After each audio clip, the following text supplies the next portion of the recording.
Eng kuchli brendlarni o'ziga yarasha ma'nosi bo'lgandek, g'ishtlarimizga urilgan Armada brendini ham o'ziga yarasha ma'nosi bor. Tarixi juda ham uzun, lekin qisqaroq qilib tushuntiraman.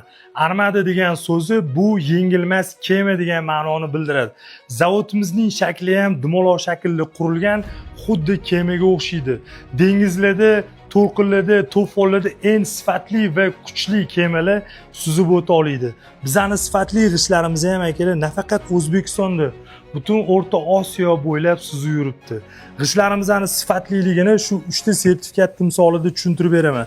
Bu sertifikatimiz Qozog'istondan berilgan, g'ishtlarimizni Qozog'istonga olib borib bosimni tekshirtirib, laboratoriya ko'riklaridan o'tgandan keyin 100% davlat standartlariga javob berilgandan keyin shu sertifikat berilgan. Bu sertifikat uncha-muncha zavodda yo'q akalar. Ikkinchi sertifikatimiz eksport qilish uchun berilgan. Bu sertifikatimiz bilan nafaqat O'rta Osiyo, butun Yevropa bo'ylab g'ishtlarimizni eksport qila olamiz akalar. Uchinchi sertifikatimiz ichki bozorga berilgan. Shu 3 ta sertifikat timsolida akalar g'ishtlarimiz eng sifatli g'isht degan ma'noni bildiradi akalar. Meni ismim Davron, g'isht sohasida 15 yillik tajribaga egaman. G'ishtbor uz asoschisiman akalar. Gapimga 100% javob beraman. Armada g'ishtlari O'zbekistondagi va O'rta Osiyodagi eng chempion va nomer 1 g'isht hisoblanadi akalar.